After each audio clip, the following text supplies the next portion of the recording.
Fragment 4Q206 sits inside the Israel Museum in Jerusalem right now. It is a physical object. You can look up its catalog entry. The fragment comes from Qumran Cave Four, dated between 200 and 100 BC, and it describes a sealed prison located beneath the ends of the earth. The Ethiopic master manuscripts that expand this passage are held inside a monastery in Aksum. Access is restricted to ordained clergy. No outside researcher has handled the originals unescorted. Post-apostolic councils removed the Book of Enoch from the accepted canon, suppressed, sidelined, relabeled as dangerous fiction. For over 1,000 years, it circulated only in fragments, in whispers. In monastery archives, no outsider was permitted to enter. Then, in 1947, 11 separate Enoch fragments surfaced at Qumran Cave Four among the Dead Sea Scrolls. 11. That number matters. It placed the Book of Enoch inside the same sealed desert jars as texts the entire scholarly world already accepted as ancient and authentic. It did not reclassify Enoch as mythology. It reclassified it as a suppressed primary document. So what does that document actually say? Not metaphor, not allegory. The text describes a literal, engineered containment zone beneath the ocean floor. It names the structure. It names the creature held inside it. It names the materials used to seal it. And it was written down more than 2,000 years before any deep-sea imaging equipment existed to confirm what the bottom of the ocean actually looks like. In the next several minutes, you will see exactly what the text says, where modern research has located the same features, who the named creature is, and why that containment was put in place before the written record of any civilization reaches back far enough to explain how Enoch knew. If forbidden biblical history is the kind of evidence that keeps you up at night, hit subscribe. Every week we surface what was deliberately removed. The passage comes from 1 Enoch, verses 4 through 6 of the 10th chapter. The physical source is Fragment 4Q206, housed at the Israel Museum, cross-referenced against the Ethiopic manuscript tradition. The standard English translation was produced by R.H. Charles in 1906, and it remains the foundational scholarly reference. Charles renders the instruction clearly. A divine command goes out to bind a figure named Azazel. Bind him hand and foot. Cast him into the darkness, into the rough and jagged rocks. Now stop on those words. Rough and jagged rocks. In the original Ge'ez manuscript tradition, the term used for the deep location is Tehom Rabbah. That is not a poetic flourish. Tehom Rabbah means the great deep, not a pond, not a river, not a desert basin. The great deep. The same term appears in Genesis for the primordial waters beneath the earth. Enoch is not placing this prison in a cave in the Judean hills. He is placing it beneath a body of water so vast it requires its own category of language. And then he describes what surrounds the prisoner. Iron chains, rough, jagged rock formations, complete and total darkness, a burning heat rising from below. He had no way to know. No submersible existed, no sonar, no ocean floor mapping. The deepest any ancient civilization could physically observe was a harbor or a river delta. The concept of a sea floor geology did not exist as a field of human inquiry until the 19th century. Systematic deep ocean imaging did not begin until the 1970s. Enoch wrote this description 3,000 years before any of that. Here is what deep sea imaging has confirmed about the actual ocean floor. Hydrothermal vent fields, particularly along mid-ocean ridge systems in the Atlantic and Pacific, feature basalt fault ridges that fracture into sharp, angular formations. The rock is iron-rich. The environment is lightless. No sunlight penetrates below 3,300 feet, and the vents themselves reach temperatures of 750 degrees Fahrenheit. The water surrounding them is superheated, pressurized, and chemically hostile to any organism not specifically adapted to survive there. The structural description is jagged iron-laden rock in complete darkness with extreme heat rising from below. Enoch called them chains of iron in rough and jagged places. We call them basalt fault ridges along hydrothermal vent systems. The structure is the same. The century is different by 3,000 years. Now consider the specificity of the binding instruction itself. The text does not say, throw him into the sea. It does not say, cast him into the deep and leave him. It specifies binding at the hands and feet, placement among sharp rocks, and a covering, a ceiling, the language of containment engineering, a structure designed not just to imprison, but to prevent exit. And when ocean scientists began mapping the sediment layers of the deep sea floor in the late 20th century, they found something that had not been predicted by any biological model at the time. Living matter, sealed, compressed beneath miles of sediment and miles of water, surviving in conditions that should, by every prior assumption, have made life impossible. That discovery did not come from a theology department. It came from ocean drilling programs operating at depths greater than 2.5 miles below the surface. The life was there, sealed in, unable to leave, surviving in darkness and heat and pressure that no surface organism could withstand. Enoch described a sealed location. Science confirmed sealed life exists in that location. The text named what was placed there. And this is where it gets disturbing. The manuscript sits in Oxford's Bodleian Library, catalogued under Ethiopic holdings, referenced as Tana 9. It came from Lake Tana in Ethiopia. Dr. Michael Knibb translated it in 1978. His translation remains the standard academic reference for this text. What it contains has never been adequately explained. The passage runs from verse 12 through verse 16 of the 18th division of 1st Enoch. Knibb renders it carefully, word by word, from the Ge'ez. And the Ge'ez here uses a specific compound phrase, Ye abyss timhirt. Break that apart. Ye abyss means of the abyss, belonging to the abyss. Timhirt means instruction, teaching, intentional design. Together, the phrase does not describe a void. It does not describe a natural hollow or an accidental depth. It describes a structured, intentional space. A space with a purpose. A space that was made. Enoch writes that he was shown this place during his journey through the foundations of the earth. He describes things bound in darkness below the weight of the ocean, not buried in sand, not resting on the seafloor, below it, beneath the ocean's own floor, bound, unable to move, surviving in a domain of darkness, heat, and crushing pressure. He had no way to know that environment existed. No ancient civilization possessed instruments to probe below the seafloor.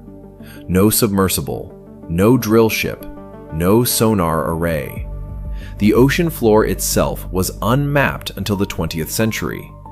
The concept of a living biosphere beneath the seafloor was not proposed until the 1990s. It was not confirmed until this century. In 2020, a research team published findings in the journal Nature Communications. They were analyzing sediment cores pulled from the South Pacific Gyre, one of the most nutrient-depleted regions of the ocean. The cores came from 101.5 meters below the seafloor. That is not the ocean depth. That is below the bottom of the ocean, drilled into the sediment beneath it. What they found inside those cores was alive. Microbial communities, sealed in, metabolically active. Some of those cells, based on the age of the sediment layer they occupied, had been alive for 101.5 million years. Their metabolic cycles, the pace at which a single cell completes one biological cycle, span thousands of years per cell. Think about what that means. Life sealed in darkness. Life sealed beneath the ocean's own weight. Life that cannot leave. Life that has not left. Life surviving in conditions that would kill every surface organism within seconds. Enoch called it Ye Abyss Tim Hurt, the instruction of the abyss, the intentional space. He described living things bound in darkness below the ocean's floor. Science in 2020 confirmed that living things exist in darkness below the ocean's floor, sealed in, bound to those sediment layers by pressure and chemistry and the sheer geological weight above them. The text named what was placed there, not just a location, not just a biosphere, a specific occupant. And that is where the record becomes something else entirely. The Bibliothèque Nationale de France holds an Ethiopic codex catalogued as BNF Ethiopian 51. It is one of the primary manuscript sources for the Ethiopic tradition of First Enoch. R.H. Charles used it as a foundational reference for his translation, published in 1912 by Oxford University Press, a translation still cited in peer-reviewed scholarship today. In the 60th division of that text, verses 7 through 10, Charles translates a passage that has no parallel in any other ancient literature. It reads, "Leviathan, a female monster, dwells in the depths of the sea, above the springs of the waters. And the other, Behemoth, a male monster, holds his chest in an invisible desert." The passage places Leviathan in the abyss of the sea, not near it, not beside it, in it, assigned there, located there with precision. Now unpack the Aramaic root. The name rendered in English as Leviathan comes from the Aramaic liweatan. That root, liwe, carries the meaning of coiling, of binding, of twisting around. Tan is an ancient root for serpent or sea creature. Liweatan is not a metaphor for chaos. It is not a poetic device for the unknown deep. It is a name, a proper noun, a named entity assigned a specific coordinate within a specific domain. Enoch does not say the abyss is where chaos lives. He says Liweatan lives there. One creature, one location, one assignment. He had no way to know the structure of the ocean floor. He had no way to know that the deep ocean contains regions of geological and biological containment unlike anything on the surface. Yet he assigns this creature a precise domain, the abyss of the sea, above the springs of the waters. Springs of the waters. Hydrothermal vents were not discovered until 1977, when the submersible Alvin located the Galapagos Rift vents at a depth of 2,500 meters. Enoch places Leviathan directly above that geological feature, not near the ocean, not near the floor, above the springs. In the abyss above the springs. The century bridge here is not metaphorical. The ancients wrote springs of the waters. We call them hydrothermal vent fields. Same location, different century.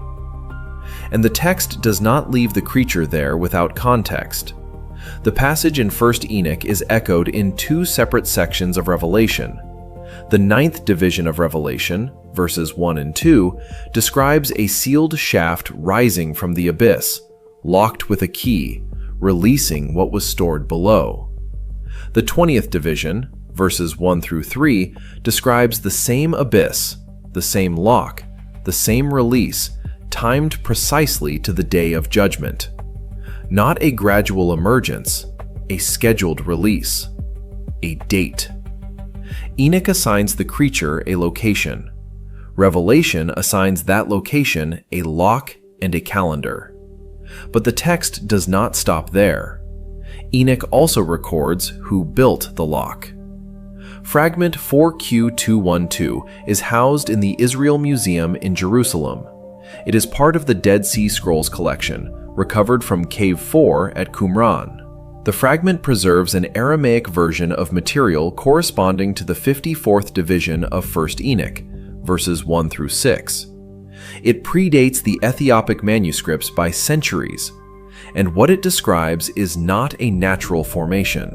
The passage, cross-referenced against the Ethiopic text and Nibb's 1978 Oxford translation, describes iron fetters, prepared valleys, sealed gates. The language is architectural, structural. It reads like a facility report, not a vision. Now look at the Ge'ez term the Ethiopic text uses in this passage. The word is mekinah. In modern Ethiopic, mekinah means machine, vehicle, mechanism. In classical Ge'ez usage, it carries the sense of an engineered device, a constructed apparatus, something deliberately built to perform a function. The text does not describe a cave. It does not describe a natural pit or an organic hollow in the earth. It uses a word that means built thing, constructed facility, mechanism. Iron fetters, prepared valleys, sealed gates. A mekinah. No pre-modern civilization possessed knowledge of sub-seafloor architecture. No ancient writer had any framework for describing what lies beneath the ocean floor in structural terms. The seafloor itself was not charted until the 1950s. The concept of layered, sealed, biological, and geological strata beneath the seafloor did not enter scientific literature until the late 20th century. Yet Enoch maps it, with structural precision. Iron fetters suggest restraint mechanisms. Prepared valleys suggest excavated or formed chambers. Sealed gates suggest controlled access points. The word mekinah confirms the framing. This is not nature. This is construction. The JOIDES Resolution is a scientific drill ship that has operated under the International Ocean Discovery Program since 1985. Between 2010 and 2020, it conducted multiple expeditions recovering sediment cores from depths of up to 300 meters below the sea floor. What those cores revealed was not a uniform geological column. They revealed layered, sealed biological strata, distinct zones, separated by geological boundaries acting as barriers. Each layer sealed from the one above it. Each layer containing its own microbial community, isolated, unable to migrate upward or downward through the sealing boundary above or below it. Layered, sealed, structured, separated by barriers that function in geological terms as gates. The Century Bridge does not require interpretation. Enoch described sealed chambers with constructed barriers at depth beneath the ocean floor. The JOIDES Resolution, between 2010 and 2020, recovered physical evidence of sealed, layered, biologically active chambers at depth beneath the ocean floor. The structure Enoch called a mekinah, an engineered facility, matches the structure modern drilling has physically extracted in core samples. He had no way to know, yet he described it with the vocabulary of an engineer, not a poet. The Creator, in the text of 1st Enoch and confirmed by Fragment 4Q212, did not merely imprison what was placed in the abyss. He engineered a facility. Iron fetters, prepared chambers, sealed gates, a constructed mechanism beneath the weight of the ocean floor. and modern drilling is only now confirming that the architecture is real. What the text has not yet told you is what happens when the seal is opened. Fragment 4Q206 sits in Jerusalem today, cataloged, publicly accessible. The full text still untranslated for ordinary readers. The IODP Expedition 329 drilling reports, published 2013, are available to anyone with an internet connection. The data does not disappear because it is inconvenient. Enoch's containment zone is not past tense. The creature remains sealed. The gate remains shut. The mechanism he described, iron fetters, prepared chambers, the weight of the ocean floor pressing down, is not a relic. It is still running. The appointed time has not yet come. Tell us in the comments, what does Enoch's named creature tell you about what is sealed beneath us? This channel reads what the councils removed every single week.